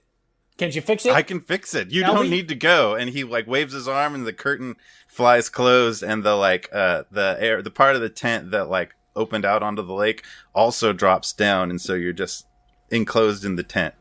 Oh, I don't like this. Massimo, I don't like this it. isn't you. This isn't you at all. Oh, what do you mean? I got statues, big crowds. I mean, come on, that's kind of my deal. But I know you on a different level, a deeper level. Something's wrong. I'm gonna cast View Aura on Massimo, and I will not resist. So I get to study his aura and learn if he's under the effect of a magical or psionic effect and his emotional state. I want to run up to Remara and grab onto her, like, knee, which is probably what I can reach up to, and be like, you seem so smart, I want to help, and I want to use my enhance ability to give her advantage on her check of whatever she's going to do. Nice. Thank you. And I'm going to run over and just grab her other knee, because that's what I do. So we're holding on to Remara's everything as a knee. couple. Yes. I love it. So I get to know if Massimo's under any magical or psionic effect, and then also his emotional state. Yeah, so you do sense the magical effect on him. I mean, you already had just like the basic sense of like, wow, he's having like an anxiety that like I don't usually see him have, but like you can feel the intensity of it is something you've never really felt from Massimo before. And it is, you definitely have that sense of like it's being magically produced. Yeah. Okay. And like, Albacore, it's you. This is you. This is your doing. I'm tired of this. I'm breaking out the big guns. How about an ego whip? A what now? So you make an intelligence saving throw, and on a failed save, then you take 3d8 psychic damage, and you're filled with self-doubt, leaving you only able to do your next action only with a dodge, disengage, or hide. So that's what I'm going to do as an ego whip. Okay. That's an intelligence saving throw? Uh-huh. So yeah, what's the save DC? 16. Okay. He fails that. Sweet. Okay. And so he gets ego whipped. So he gets ego whipped. He's going to take 3d8 damage, 13. Okay. And you're filled with self-doubt. Not just damage, but self-doubt. Oh. And so your next action can only be a dodge, disengage, or hide. So you hit him, you ego whip him. Mm-hmm. It's purely mental process, but he reacts as if he was whipped. And it breaks his concentration, has a pretty profound effect on everything. The illusion of this place breaks down. The whole sort of venue changes, like the weddingness of the venue sort of like wears away to just kind of like an open arena.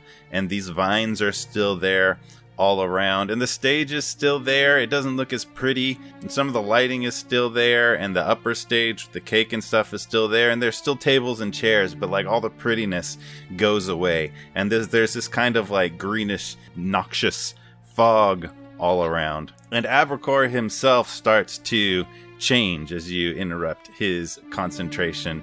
And his green robe sort of like spreads out over him, and the heart scarf flies back and sprouts and starts to transform into wings, and his eyes transform into like reptilian like slits of eyes, and they're yellow and they blink, and his teeth get sharper and his nose starts to extend as these wings grow out of him, and he turns green, and you see him transforming into what you pretty rapidly recognize as a dragon. A green dragon. And he expands really rapidly out of human form until he is very, very large, filling up a substantial portion of this like chamber as an adult size dragon. That's not good, you guys. Looking very surprised. Oh, yeah. Here we go. Let's go, everybody. Rally it up. Here we go. And Massimo draws his sword. Yeah. He's ready for battle, baby. This is not how I was expecting to. Jack is gonna pull his heavy crossbow. He has a thing for shapeshifters. He hates them. I don't know if this is just a dragon with magic or a shapeshifter. It's basically his favorite enemy. Yeah, that and orcs are my two, like, I don't like orcs, and I don't like things that hide the way they look, because I don't trust them. So it's a pretty standard, like, dragon thing that I think most people are aware of, the notion that dragons can disguise themselves as humans and walk around. And also, like, you know, probably also, like, dragons are well known enough to, like, most people of the realm that, like, not only can dragons do that, and not only are they super powerful, but they also have layers, and you don't ever want to face a dragon in his lair because it has extra powers there, and you kind of recognize, feels a lot like a dragon lair. Uh-oh. They also like treasure. And so you're all sort of like, this got out of hand quickly. And everybody roll initiative. 14. Yes. 5. Oh no. 22. Massimo, 14. So Remara, you're first up. Roll the 22. Oh, okay. So I'm going to I'm not joking around. I'm just going to start off with a psionic blast. Yeah. So I get to pick how many psi points to use, and I'm going to use the max, which is 7. So I choose one creature, and that is the dragon, obviously. He automatically takes 1d8 psychic damage per psi point on this ability. So it's 7d8, which is 45 points. Dang! So you hit this dragon with a psi blast? Psionic blast. Psionic blast. Yeah, so you like burrow that sucker right into this dragon brain, and he roars in dragon, and hates that, and looks very like off-put. That's my fiance, y'all. Is there any other part of that, or just like brain hurt? Really, it's 45 points, awful dude. Brain freeze. There's a lot of weird stuff that come along with your abilities. I just want to make sure he's not like doesn't think he's like a toad or something. Also, from now on, he only speaks in a British accent. Oh no! So that will bring us to Abercor the dragon's turn. And he looks like he has just like, for a dragon, has just like a splitting headache, brain seizure kind of like headache. And he's also only allowed to, like, disengage or hide. Can't, like, attack due to his dragon abilities. And he looks down at all of you and says, Fine. Fine. If you don't want the perfect venue, you don't need to have it. But I can't have you ruining my reputation across the land. This has been the best scam for acquiring treasure from you pitiful mortals that I've come across in all my centuries. And I'm afraid I can't have you destroying it. and he flaps his wings and starts to lift off. And there's no, like, ceiling on this. It's like an open arena. The ceiling kind of, like, disappears. So he just starts to fly, and as he lifts off, he says, Help yourself to a piece of cake on the way out. and he lifts off and flies up into the evening. That leads you to kind of, like, look back at that, like, piece of cake that's up on the upper, like, platform behind you, and it kind of starts to, like, wriggle a little bit. Oh no! And that will bring us to Tomilu's turn. I have a feeling that's not a good thing. Are we going full battle here, Bummy? Bummy, I think we gotta do it. Alright, you asked for it. I'm going to, with my artillerist ability, summon my arcane turret. Basically, it's like a little cannon on crab legs. So I'm going to go ahead and summon a forced ballista arcane turret as my action. And then with my bonus action, it's going to make an attack on the cake thing up there. This is a very normal Okay. D&D thing to happen. It is now. So is that an attack roll? Yes, it's a spell attack. Roll it. So that's going to be a 17 to hit. So it shoots out at this cake, and as it, what is it shooting? Like an artillery shell? Yeah, it basically, we're going to say it's a cannon. It's like a straight up cannon. Does this thing, did you summon this, or does it, like, deploy? It's technically, it's like a thing that I create, but then I summon it with magic. So, boink, this, like, little walking turret shows up, fires at this innocent little cake, and the shell goes out, and as it approaches this cake, the cake, like globby eyes open up on it, and it's like lower tier, top 2 tiers lift off its lower tier to create a big, like, a gloppy, frosting, batter-filled mouth, and the shell goes right into its mouth, which it closes in on, and there's like a detonation inside of it. You see the cake kind of, like, cartoonishly go, like, get big and small as it, like, swallows this shell.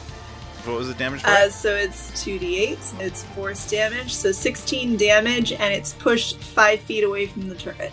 So it swallows that, and you, when it, like, explodes, the cake itself is, like, knocked back. You can see, like, the cake start to move, but it doesn't, like, release from the table that it's on. The, like, whole table and the stage it's on, you see, like, jostles back, kind of like rocks back, but whatever it's, like, attached to moving stopped the actual, like, cake from flying back, which appears to be a mimic, by the way. That's not good. How far away are we from this cake thing? At least a dragon's length? Oh, one dragon's length away. Maybe 50 feet, we'll say, Okay. you are from the cake currently, where you standing. Okay, cool. Then I'm gonna kind of stick near my little turret. Okay.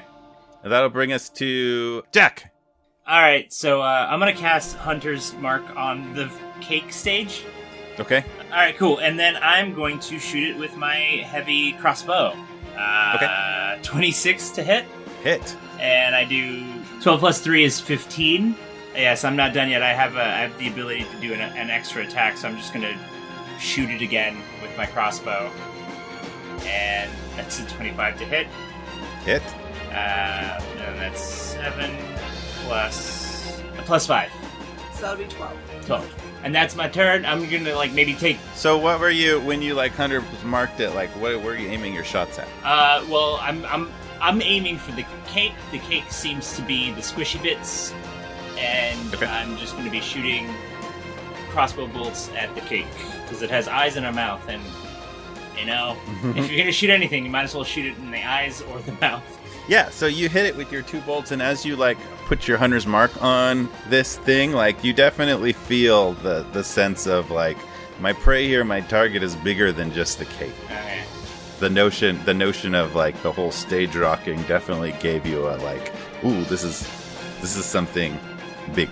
And definitely not an enemy you've fought before in your ranging, your many hundreds of years of ranging.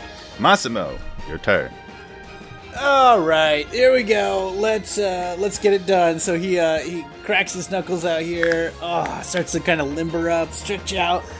Ooh, baby, yeah, here we go. And he's gonna take out his longsword and run towards the cake. He's going to attack, and that's gonna be a critical, baby. Ooh. Critical hit out the gate. So that's gonna be 15 damage. Okay. To the cake. And it gets 2 attacks. So here's his second attack. 16 to hit. You hit the cake. And 9 more, so 24 damage. Boom, boom. Okay. So you run up to this cake and you smash it and it splatters. It does, as you're attacking it in between your 2 blows, it does try to bite you back. 24 to hit. Yeah, that's gonna. All right, you're gonna get bit by this cake. Ooh! And it bites you for 11 cake damage. Pathetic. And you kind of pull your hand out of there in between hits and hit it with your second attack for the additional 9 damage. And then we come to Archie. All right, I am going to viciously mock this cake. Bring it. Great. So I step out from behind Remara's knee. I look upon this cake and I say, "Listen here, cake. You wish that you were double chocolate, filled with cream on the middle. But you are nothing but zucchini cake, and not even with good frosting." Shots fired. If the target can hear you, though it not need understand you. It seems to have cake ears in there. Yep, it must succeed on a wisdom saving throw or take 1d4 psychic damage and have disadvantage on the next attack roll it makes before the end of its next turn. It does fail, so roll your psychic damage. Ooh, 1d4. 1d4. I can do that. Ooh, 1. And it has every Adore. damage counts. And it has disadvantage on its next attack roll. Is that That's what it was? right. Okay. As my bonus action, I'm going to cast Bardic Inspiration on Remara. What does it do? Tell us what it As does. a bonus action, a creature, other than yourself, within 60 feet that can hear you, gains an inspiration die, 1d8 for 10 minutes. The creature can add it to one ability check, attack roll, or saving throw. Next up is the cake thing. I'm after the cake. You rolled a Cake. 5. The cake that just bit Massimo came to life, swallowed an artillery shell. The cake doesn't actually start smoking, but something starts smoking from behind the cake and starts spewing up this like green smoke, which definitely Massimo, make a Constitution save. This smoke is like right in your face. 9. 9. A 9 will fail, so you're gonna take 3 poison damage, and you are poisoned, which gives you, I think, disadvantage at stuff. And this is just like a spray full of like toxic, poisonous, gross, exhausty smell, but also like it smells. There's like a perfume to it. They like added a pretty smell on top of the gross smell to try to make it cover it up, and it just like epically fails, and it just smells like both things. Gross. So you get a good strong whiff of that as it starts like spewing up this smoke. You're still kind of like you're standing right next to this cake because you just attacked it, your axe is still in it, and the whole like stage you're on starts to lift up as you hear this like very like industrial mechanical sound, and it lifts up. And so the stage you're on, kind of like all the wood starts to break apart, and you're standing on top of this thing as it stands up. on 6 big metal legs. And you're standing on this, like, the like cake thing is almost like a hat on top of a metal head contraption. It doesn't look like a head. It's just like in the head of this, like, the head location of this, like, almost spidery looking thing that's standing up. Massimo is actually standing on the body, which has a bunch of, like, little doors and things on it, as these, like, 6 legs stand up. And the legs are actually, like, they're, like, wrapped with pretty garb. One has, like, tulle, which is this, like, it's like a netting white fabric that kind of makes things look kind of, like, nice and cloudy, but isn't very nice to, like, touch. 3 of the legs are wrapped with that. Another 3 of the legs are wrapped with, like, a green garland. And it has all these sort of, like, filigree and designs and stuff stuck to it. But at the core, it's this, like, industrial moving thing that has this exhaust pipe at the back of it, which is located, like, behind where the, like, head notion is. Massimo, you're now, like, standing on this thing up at about 15 feet high is, like, the height that you are at. The cake is still on it. It's kind of like wearing this cake as a hat. Unclear if the cake is a different entity than the, like, whole metal thing. Massimo, you might want to come down from there. It doesn't look safe. I'm right where I want to be. And it actually, like, some little, like, metal flaps spring up out of the, like, central body portion of this thing, and all these little things start shooting out of it, like, and they, like, burst into the air and start spinning around it. And, like, it's hard to see what they are, but they look almost like little birds or, like, bats or something. The kind of, like, quality where, like, something fast flies by you and it's hard to get a good look at, like, what was that? It has, like, 20 or 30 of these. Like, the air is being filled up with these little things, and they're spinning around it. As it stands up and Massimo is up there, it charges forward kind of into the center of the room, closer to where the rest of you are. And so that everybody, all of you are kind of, like, surrounded in this cloud of little things flying around. And everybody make a wisdom save. 18. We'll do it one at a time, actually. So we'll just start with Tomalu. 18 will succeed. You kind of, like, dive out of the way of a few of these things. And what you notice as you, like, get a little bit better look at them is they look like little envelopes. And the envelope has, like, gold writing on it. And it kind of, like, has a whiff of, like, oh, it has a little bit of perfume on it. But you, like, dodge out of the way of one that's flying at you. And so, Massimo, what do you got? Roll the 5. So, Massimo, you too get attacked by one of these little envelopes. And, like, as it comes up to you, like, really quickly, like, the envelope deploys and another envelope comes out of it. And that envelope has, like, a bow on it and other, like, formal writing. It actually weirdly has your name on it. It says Massimo Lionheart. And then that envelope opens and a little, like, there's, like, a little spray of confetti and another little piece of paper that, like, cuts you across the face. And when it cuts you across the face, you have a sudden, overwhelming fear that it might rain on your ceremony day. And that would be terrible. And you're going to need an alternative venue. It's indoors if you end up wanting to do anything outdoors, or maybe you should invest in some tents or something. So take 1d6 psychic damage as you grapple with that. And you would have disadvantage too on an attack, except that you already had that from the poisoning. So Double disadvantage. you remain disadvantaged. Is that double then, or is it No, just one it'll and just one? be single disadvantage next time you try to make How an do you want attack. to do that? Just okay, just single disadvantage. And moving on, who's next? I got a 17. Remara passes. Jack, what'd you get? Wisdom, right? I was waiting for all. Right. Yeah. I got a 6. You too are attacked by one of these invitations inside an envelope, inside another envelope. And you are somehow overwhelmed by the sudden realization that your best friend from childhood picked out the exact same wedding colors that they always knew that you wanted for your wedding. And they're actually getting remarried because that best friend was killed by a purple worm recently, but resuscitated. So they're getting remarried too, and they're taking your colors. And, like, So derivative. how could they? Oh God. Like, they knew you can't do the same colors. Byron and Danielle. Like, a lot of your friends are going to be at the ceremony. It's going to look like you're the one copying them. They've had it out for me this whole time. So you roll your d6 damage. You also have disadvantage on your next attack. Okay. And Archie. I rolled an 11. We'll say 11 passes. And Barchi, what'd you get? A 3. Oh, 3 does not pass. So you two will take d6 damage.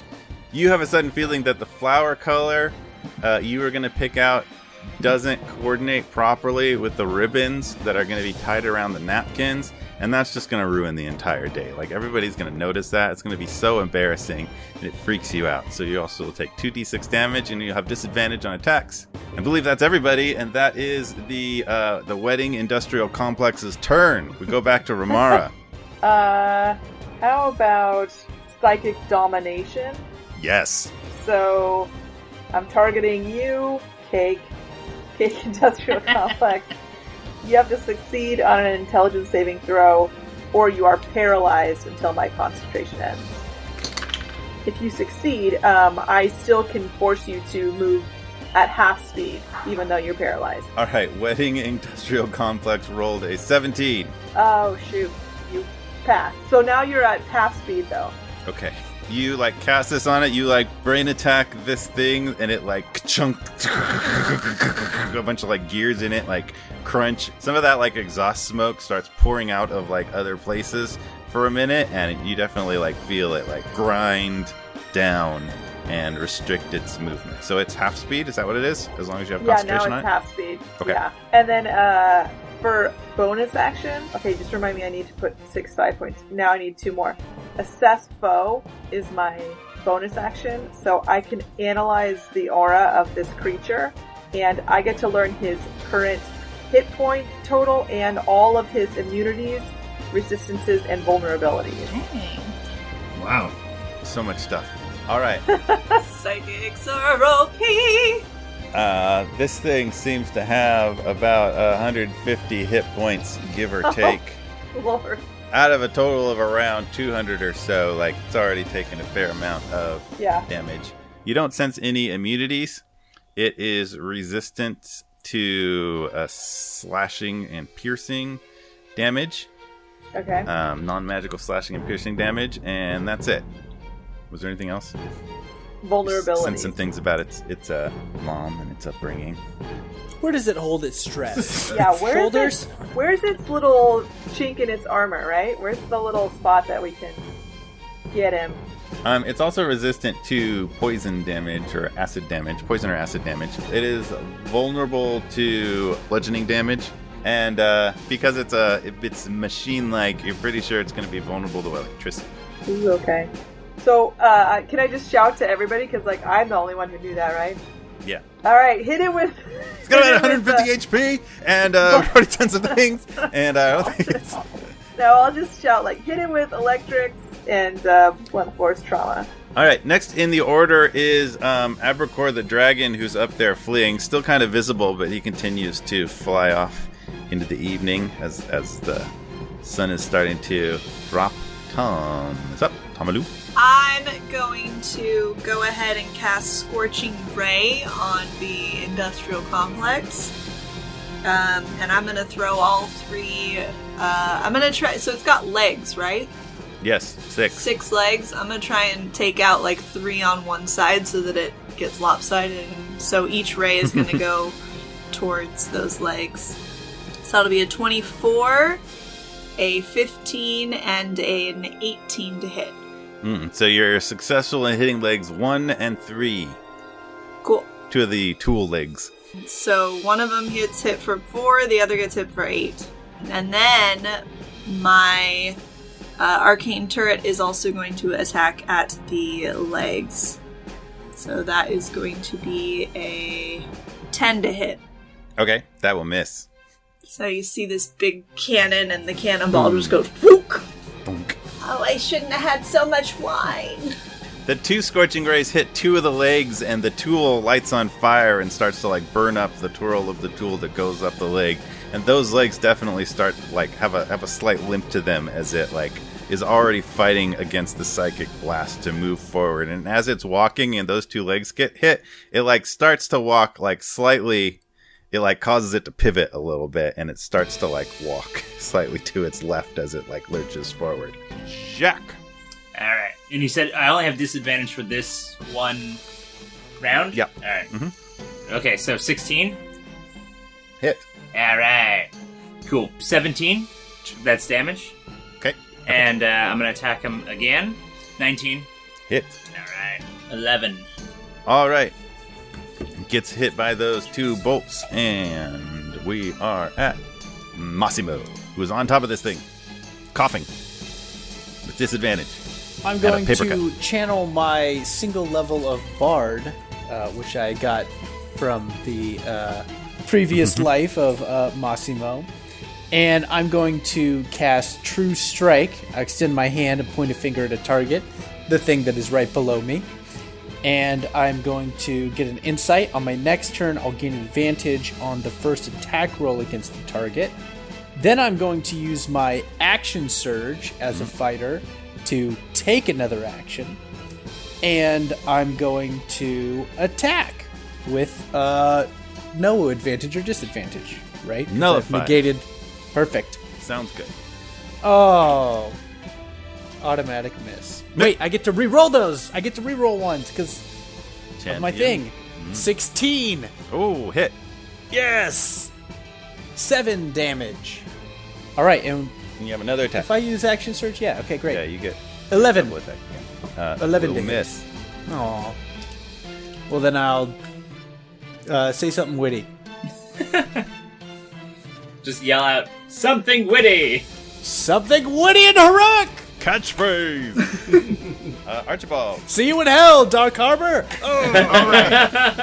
As I look at this mechanical beast, do I see any levers or buttons or doors or entry points or buttons or levers? The envelopes came out of little hatches.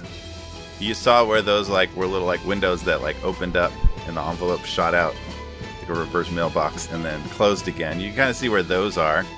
And the spots that the one spot where Massimo just hit it, cut into a little bit of exposed, cut through its armor and kind of left a gash. There's no buttons or levers that you see. Well, that's what I was looking for. Buttons or levers. Then I will... Do you have a spell called Control Button or Lever? Why? This is very specific. It does, yeah. It's got legs. Then I... It's all touchscreen now. There's no buttons or levers. It's all touchscreen. I will cast... It's got that smokestack too back there. So there's various places where it's kind of opened or grabbing points or whatever. Ooh. No. That won't do it for me. I will cast Hideous Laughter upon this thing. Ooh. If the spell affects it, the target must succeed on a wisdom saving throw or fall prone, become incapacitated, and unable to stand up for the duration. A creature with an intelligence score of 4 or less isn't affected. It has more intelligence than 4. Okay. How much more, though? Maybe just let us know that.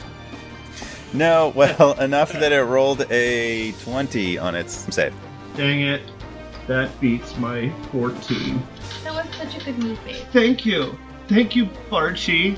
All right, that brings us back to Wedding Industrial Complex. But he's at half speed, remember?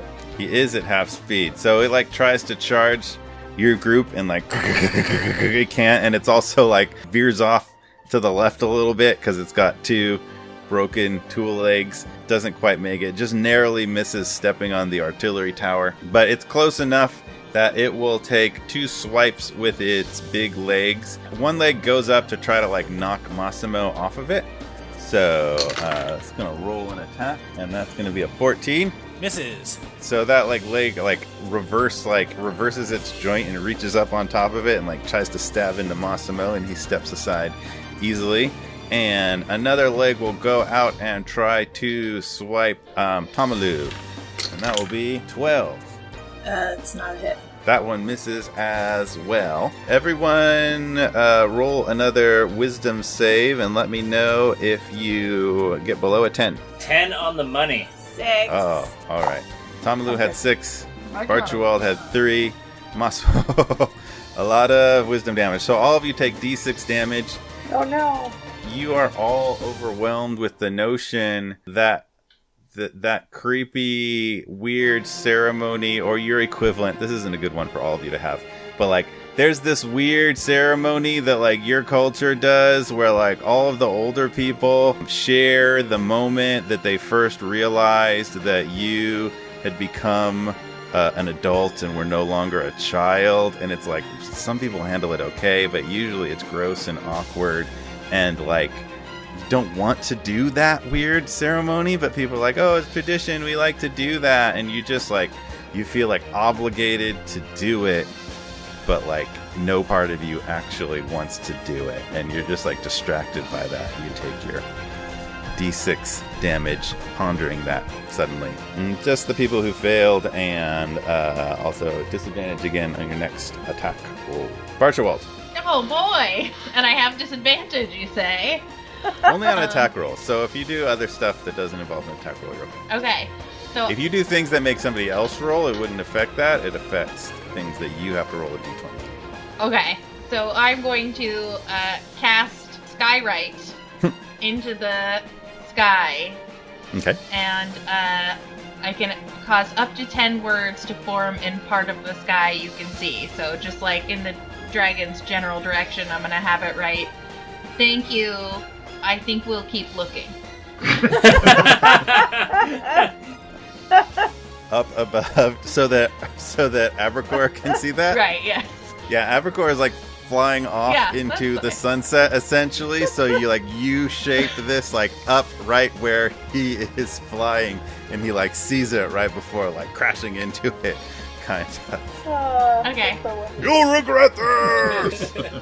That's it. That's what I'm doing. You have an inspiration point for that move. That means you can give yourself advantage on a future roll. And that brings us back to Remara. I'm going to do a psychic blast. Massimo's he's the closest one to the cake. Yes, in that he's standing on it, yes. He's standing on the cake. Well, he's right next to the cake. He's standing on the creature. I would like to stand on the cake, yeah. Okay. I'll use my movement to stand on the cake. Alright, so I'm going to need to do this with some, like, surgical precision. Okay. Because what I do is unleash a devastating psychic energy in a 60-foot cone. Dang. But it's going to need to be, like yeah, you can angle it. It's pretty. It's a cake, but not. It's a big creature. You can hit side of it. You can attack. Get 2 legs and a big thing. Okay. Yeah, but it's although he is standing on the thing you're hitting with the psychic cone. Yeah, so but I need to hit the bulk of him, his brain. Okay, so he has to take a intelligence saving throw. On a failed save, he has to take 8d8 psychic damage. Okay. But I might add to that. All right, he failed. It fails an intelligence saving throw, which kind of answers a question of like, does this thing have a brain? Like, what are we working with here? Like, whatever is in there isn't quite a brain, but it's got like a central control system that your attack scene work on. Okay. He is taking 8d8 psychic damage, but then it says I can increase that by 2d8 if I spend 1 more side point, which I will. So I'm going to take 7 away, and so it's going to be 10d8. And then what was it that Dorian gave me? I gave you the bardic inspiration. So can I use that to add to the damage? I'm looking. Let's say yes. Sweet. You can't really, unless it's a specific kind of, like, different kinds of bards have different extra features to it, but I'll give it to you, because otherwise it's not that useful. Alright, cool. And how much was it? 1d8. Okay, so 11d8. Yeah. Is 46 damage. Wow. It shudders. Massimo, make a dexterity save to try to not be thrown. No problem. 6. You are thrown. Oh. You fall out of the cake. You would have been fine if you just stood on the thing with your axe buried in it, but you had to get up there at the high point with your feet in a cake, and you go flying and like lurch to the side and fall down on the ground. All right, this thing is smoking all over the place, looking very damaged by that. Dragon continues to fly. Tomalu's turn. Okay, I'm gonna hit it with my cannon again. So that's gonna be 9 to hit. Miss. Stupid cannon. And then I'm gonna attempt with my heavy crossbow, which I have a +1 to hit because of my arcane artillery, whatever. There's a thing. Mm-hmm. And that's gonna be, so I get disadvantage. Yes. So it's gonna be an 11 to hit. Ooh, also a miss. But I get to make a second attack. Go for it. That's gonna be a 17 to hit. Hit. And that's gonna be 8 damage. Boom! It hits that thing, and there's like, it goes into one of the little like pockets that are like forced open, and you hear a little like explosion in there, and more smoke pours out. Jack. I'm just gonna keep on keeping on with shooting it with my crossbow. Jack, you just watched Tomalu like lay into this thing, and you're just so impressed and just like overwhelmed with your sudden like the connection that you two have shared for like decades and decades together, and it's just like fighting with her literally back to back in this battle and watching her land that crossbow bolt. You have advantage. Alright, well, I was going to shoot the crossbow bolt at it again, and I'm glad you said that because my first roll wasn't that great. 27. Hit. So that's 12, and I'm going to my double attack thing, so 15. Hit. That's 8 for my second bolt. Alright, you land those. I love you, Bubby. I love you too, Bummy. And it's Massimo's turn. Massimo's lying in the dirt and the noxious fog around this lair. Shoes covered in frosting. Also covered in frosting. takes a swipes it off and takes a taste. I love the blood of my enemies. And he's going to swing with his longsword. How long does the effect of the disadvantage last? You from the paper cut or from the poisoning? You should roll a Constitution save to try to overcome the poisoning from earlier. Okay. 25. Oh, it's done. You slough it off. No more poison. You just will that poison out of your pores. Alright, so just a regular attack. Alright, 11. 16 for the second attack. Hit! Yes! 14 damage! Ooh. For love! He plunges his sword into this thing, goes all the way in, and it sparks and sizzles and lurches, and it like tries to hit at him, and it can't. But the cake on top will take a move, and it like kind of turns towards you, and it like barfs out a bunch of chocolate sprinkles in pudding. Oh. Barfs out. Make a Constitution save for that. But it's just delicious sprinkles. Is it? Okay. 17. Oh, it is delicious sprinkles. You eat that too. Thanks, Cake. Cake looks sad. Archibald, your turn. All right. Have I noticed any buttons or levers? You know what? Massimo stabbed it and pulled his sword out and like peeled back a section, and like now that lever is pulled back, that like metal plating is pulled back, you see some levers. Oh my god! And a big red button. I say, Barchie, there's levers and buttons. I'm going to use my mage hand to touch that red button. Okay. Go for it, babe! I love you, Barchibald! I love you, Archibald! Mage hand! Oh! So the mage hand goes in there and like kind of like feels around, looks at the lever. No, not this one. Other lever. No, not this one. Ooh, a red button. And then it pushes that, and you hear beep, beep, beep. And then it like the whole thing starts to shake and quiver, and the green garland and stuff starts to fall off of it and peel away, and it smokes even more, and the whole thing explodes. Massimo, make a dexterity save. Under it. Oh no, Massimo! Worth it! 23! Saved. You, in heroic fashion, roll up, barrel roll up onto your feet and then just have enough time to do the walking away from the explosion hero move. As it bursts into flame, shrapnel goes on either side of you, but you don't even flinch. The wedding industrial complex is no longer a threat to the people of realms. That was pretty. You've been victorious. That was pretty cool, Massimo. Yes. Woohoo!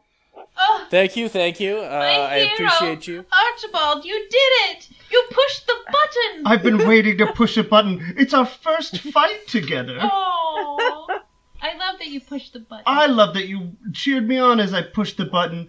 And you know what? I love all these people. Oh, you're so smart, baby. I know. Hey, you guys had our backs in there. Well, I know Bubby appreciates that, and I do too. I really liked your weird cannon. It was beautiful.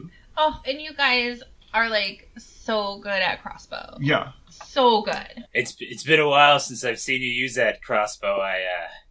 I miss watching you shoot things. Oh my god, that is so sweet. You guys must do CrossFit. Yep. Remara, I've been thinking about it, and you're right. We should have a small ceremony. We shouldn't. It doesn't need to be big. It doesn't matter as long as we're together with friends and people that we love. Great, I'm glad you come around. Let's go. Let's go off into the middle of the forest and just have a ceremony. Just you and me. I don't care about anything else. Wait, what if we all just got married here, right now? To each other? No, It's a Shakespeare ending. It's a Shakespeare ending.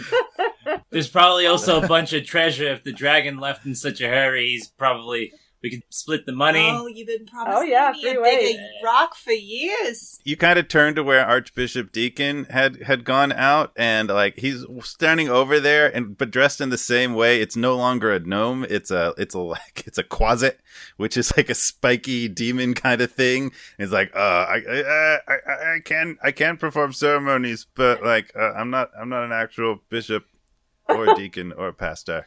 What about Fernando, the lake tenderer? Did he turn into something too? You mean Federico? Yeah. Federico, yeah. No, that's actually him. He's a lake tender. He's very good. I feel like I should leave though. Federico, I don't think he has the power to like marry people. He's a lake tender. Look, I only adhere to the laws of nature, and if he cares about the lake, then he can preside over our union. It's like sunset now, and it's all like very beautiful, and it's like catching the fog and the skywriting clouds and things. Like very beautiful sunset going on. You look out on the lake, which is like reflecting the sunset, and there's Federico with like a net, trying to get rid Freddy! of the like, huh? Freddie. Yeah. I'm working on it. I'm really sorry about the quality of the lake that is Don't not. worry about what? the lake. I'm gonna The shape lake's water. great. I'm gonna grab the water that he's in, and I'm just gonna pull it up and move it over to us. Oh, okay. I'm sorry. I could clean all the moss off for your ceremony. No, Federico, it's fine. Just marry all of us right now. All right.